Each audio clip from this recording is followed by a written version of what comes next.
Since the spring of 1988, the Western consensus of Sovietological opinion has become an automaton intolerant of dissent, even as public debate on the subject has narrowed. The pronouncements of veteran anti-communists, once again disoriented by ideological change in Moscow, are a tangle of self-contradiction and self-deception. Andrei Navrazov, 1991. The more things change, the more they stay the same. And so, confusion reigns again. Navrazov's brilliant little book, The Coming Order, fell on deaf ears in 1991. In Chronicles magazine, Arnold Bachman reviewed and debunked Navrazov with a self-satisfied and stupid polemic. In the spring of 1992, I spoke briefly about Bachman's hit piece and Navrazov's book with Patrick J. Buchanan. He responded by saying that he thought Bachman had put Navrazov in his place. I begged to differ. There was something to what Navrazov was saying, I told him. Buchanan's parting remark was, "Good luck with that." I do not believe Buchanan ever read Navrazov's book, and it is evident that Buchanan never reconsidered his interpretation of the fall of the Soviet Union. Today a Soviet civil war rages. Moscow is putting the Soviet Union back together again, and many conservatives are cheering for Moscow. Few understood the events of 1989 to 1991. These events, in retrospect, are more critical than ever. Below are passing notes on the war in Ukraine. Afterwards, I have posted a follow-up to an earlier conversation with Trevor Loudon on communist strategy. During the interview I misspoke by referring to Kiev Mayor Vitaly Klitschko as an actor when I meant to say athlete. Notes on the war. Prologue to invasion. A. On the eve of the invasion, Putin designates what he is about to do as a special operation. B. He says that the breakup of the Soviet Union was illegal. Ukraine is already Moscow's territory. You do not invade your own territory. Therefore, any outside interference with his invasion would be aggression. The implication being that Moscow will use nuclear weapons if anyone interferes. The decision to invade. A. This decision was almost certainly taken before last summer or earlier because the first movement of troops into Belarus, to prepare for the staging of other troops, began in August.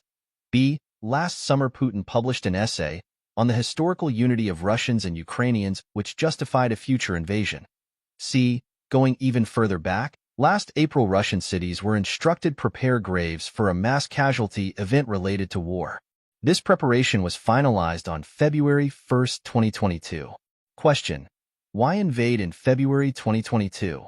Given that the invasion date was chosen between April and August of last year, why did they pick February? A. The first answer is, in February the ground is usually frozen enough to support armored operations. B. The threat of cutting off Germany's energy supplies is more potent in midwinter. Did the plan miscarry? It now appears that Russia expected a quick victory. However, the weather did not cooperate. The ground was soft instead of frozen. Heavy vehicles will sink in soft ground, immobilized when exiting a paved road. An attacker under such conditions would be forced into narrow attack corridors along paved roads, except where airborne and air-mobile forces could be used for flanking. Attacks of this kind can be repulsed by a determined and vigilant defender. Question: seeing that the snow was melting, that the ground was soft instead of frozen in late February, why didn't Moscow call off the operation? That is the big mystery. Possible explanations are as follows. A. By refusing to mobilize Ukraine's reserve forces during the Russian buildup on Ukraine's border, and by publicly denying that an invasion would take place, Zelensky signaled weakness to Moscow. B. Less certain information here comes into play. I am told by Ukrainian sources that, in addition to this, the SBU fed false information to Moscow about Ukraine's willingness to fight. C. Taking an overly optimistic view, Moscow thought they could simply march into Ukraine and the resulting panic would lead to rapid collapse. The actual invasion. Clausewitz, the philosopher of war, called friction the force that turns the easy into the difficult. Famously, Clausewitz wrote, "Everything in war is very simple, but the simplest thing is difficult. The difficulties accumulate and end by producing a kind of friction that is inconceivable unless one has experienced war." The Russians failed to take Ukraine or surround Kiev in a few days.